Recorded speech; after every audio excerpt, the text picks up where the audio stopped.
Good evening, Coach. Tony Sanchez from San Diego Punto Football. Jaden's shot was everywhere tonight, from the score sheet all the way into getting herself into the book. How has she adapted to a complete team that had a great performance tonight? And is there any notes for the future for this team? Sorry, could you just repeat that middle part again? Yeah, she was part of a complete team here and had a great performance. And is there any notes for this team moving forward in the tournament? Yeah, super happy for Jaden. I think we saw her be really impactful in a lot of different ways. Excellent in the pocket, providing width for us when we needed it, providing final passes, and then obviously, participating in things like, quick restarts and scoring goals, and then being in a position in the box to finish a first time cross, which is something we've worked on, but it's still not easy to finish, and she did an excellent job and just kind of a part of a lot of our offensive threat. And I also just want to praise her defensive effort. This is a really critical part of the game and something that we rely on all of our players for, and I thought she had a very complete performance. So those goals, maybe the icing on the cake, but lots of different things that I'm very pleased about. Hi, Coach. Justin Ruderman from SBI Soccer. Just in these first two games, you have now gotten everybody onto the pitch on the roster except for Jane Campbell. Just how important is it not only to get everybody onto the pitch, but give them significant minutes, and also it seems like different roles for certain players as well? Yeah, first and foremost, we're a team. We've talked early on about how important putting a shift in is going to be. We hope to play, full 6 games here, and with 4 players fully fit in their season, and then everybody else coming from preseason, it's really important that not only we think about the combinations of players that we're playing, the systems that best suit the players that are on the pitch at the same time, but also like the overall health and well-being, and making sure that we're prepared to go the full 6 games and also send them back into their club environments, ready to continue to prepare for the journey that we will be on this summer.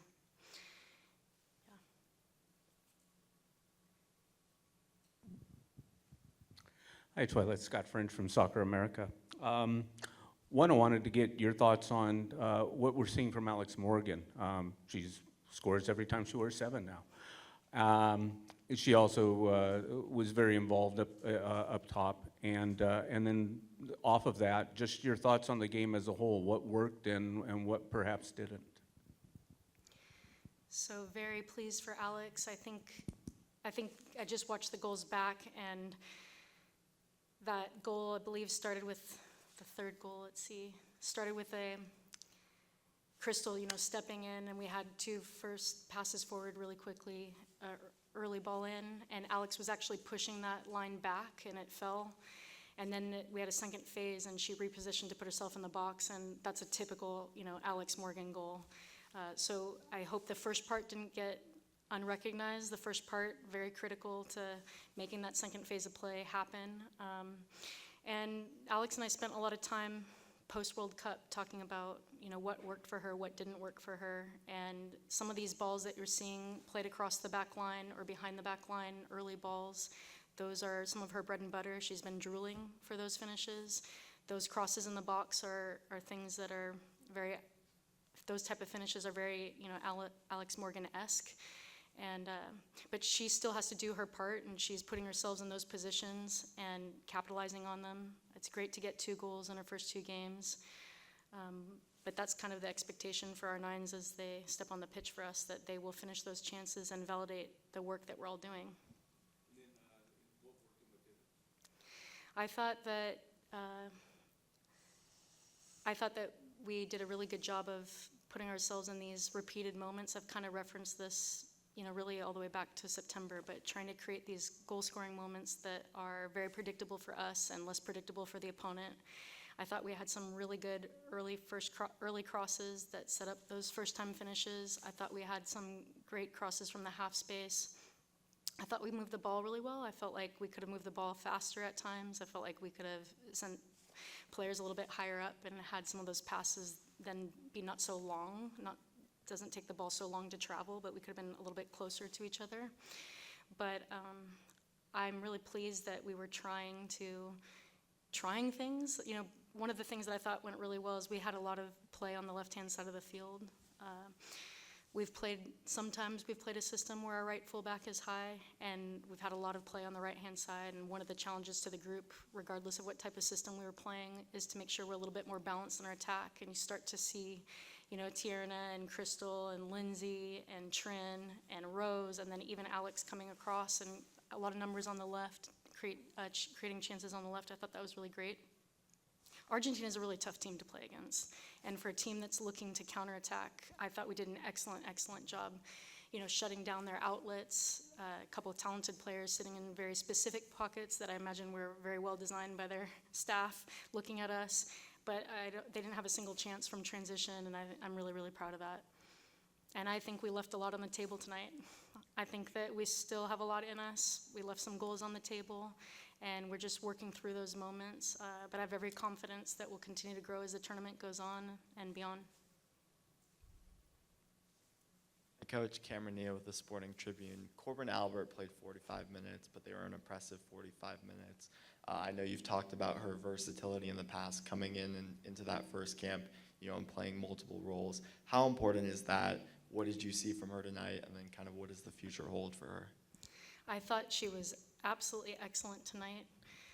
Got on the ball a lot, was able to help us by bouncing balls, also was able to face forward. She was looking to play in the pocket. We weren't always ready to play into the pocket, but I thought she did a really good job looking at that. You can start to see synergy between her and Lindsay, and it's just really difficult to train in multiple positions, especially if the team is, has some variety in their play.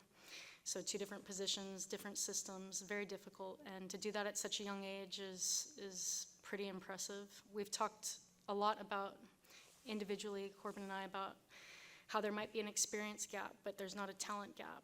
And we spoke prior to the game about one of the ways to capitalize on these experiences is to try everything and get the most that you possibly can out of these minutes that you're getting, and almost multiply the effect of the minutes that you're getting, because you're trying so many things and getting little lessons along the way. And already right after the game, she was like, I think I could do this, and I think I could do that. And I'm like, I think so too. Let's see it in the next game. So she's well on her way. Thank you so much. Hi, Coach. It's Maria Rodriguez from Sportis, and I want to know, how do you plan to maintain the positivity, and the mentality and the good level of the team for the next games? Because I think it's going to be a little bit harder next week. Mm-hmm. Well, this is a really, the most professional of the professional, motivated group. They don't need motivating from me. But we get to live and work together.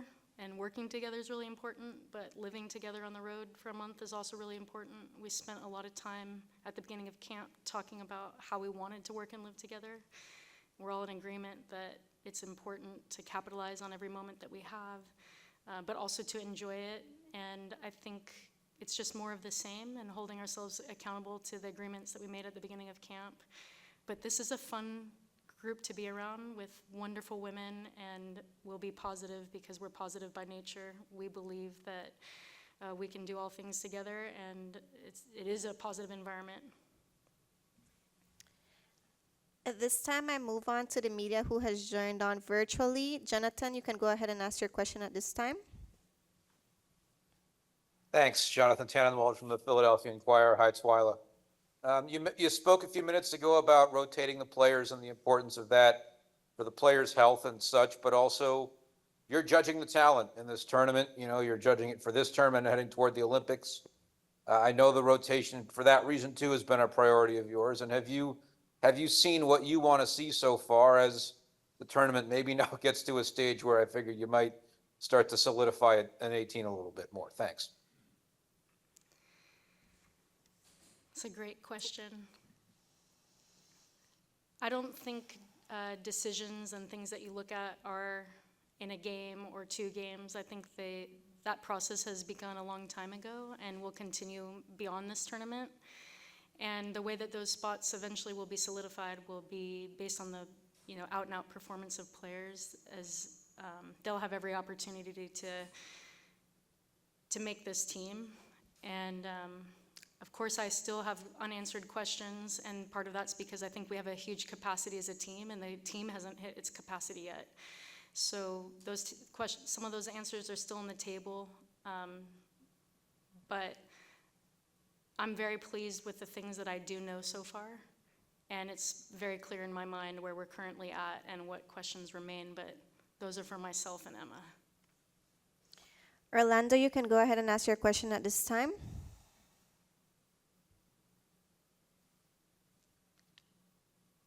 Gracias. Buenas noches. Gracias, buenas noches. Twila, Orlando Castellán, de Servicio Informativo en Deportes. Hoy se vio un equipo muy bueno por parte de ustedes, tuvieron mucho tiempo el balón, generaron muchas llegadas y muchos goles.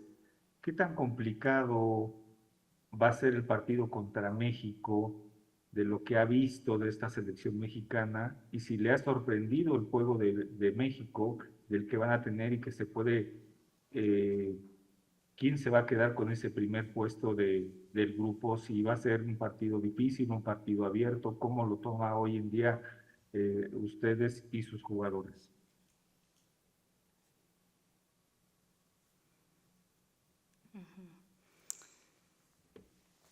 Thank you for that question. Mexico is always a rivalry game. We respect them. We know they're very talented, hardworking, organized. They are playing a little bit differently than they have in the past. We're going to approach this game like we approach every game, which is to do our very best to put ourselves in a position to win while also growing within our style of play and trying things that will help us, I think, in the future. And I expect that they make changes and they do what's in the best interest of their team, and we'll do what's in the best interest of our team, and it'll be a great and fun game. Jeff, you can go ahead and ask your question at this time. Thank you. Hi, Twila. Jeff Kassouf with the Equalizer. There's often talk of combination play in these subgroups, and you mentioned the left side and the build out earlier a few minutes ago. Just wondering, 2 games in, which of those groups do you feel like has been clicking? Which maybe do you want to see maybe develop more? And granted that, they were 2 different systems and things, in the different games. I thought both groups had excellent performances. I thought that the way that we scored our goals was very true to what we've trained, very predictable, starting to be repeated moments. Even the penalty kicks that were drawn were from, I don't want to say design because there's free play and the players are making great decisions on their own, but things that we're actually trying to do. I thought both groups of players had great performances. I thought tactically both games went really well for us.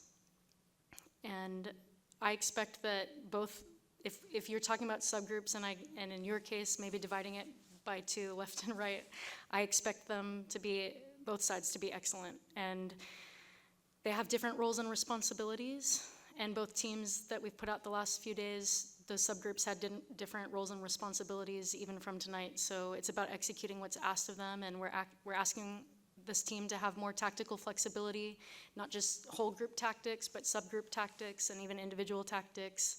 And I expect variety and execution moving forward. We have one final question. Megan, you can go ahead and ask your question at this time. Hi, Twila. Meg Linehan from The Athletic. Just in terms of when Argentina goes down to 10 players, I know you said that you left some goals on the table, but did you get any information from that kind of game state of being able to go up a player, get the looks that you wanted, maybe if the finishes weren't there? Yeah, I mean, I'm also thinking about making sure that we're going in with, not a lot of disciplinary cards, managing the end of a game in a very emotional state, and I thought we did a good job of that. I think there's still room for a little bit of improvement, but that's a big part to tournament play. I felt we could have had a few players play a little bit higher, and it took us a little bit too long to execute that on the field. But some of these repeated moments that I'm speaking of, like the ball that Foxy sends across, or some of these half-space crosses, or the corner kicks earned are positive. And I absolutely would have loved to score more goals, and I think it's an expectation when we have opportunities that we need to put them away, but also very pleased to be at this point healthy, very few disciplinary measures, good goal differential, and very pleased with the players. Coach Twila Kilgore for Team USA, thank you very much. With this, we have come to the end of today's press conference. Thank you.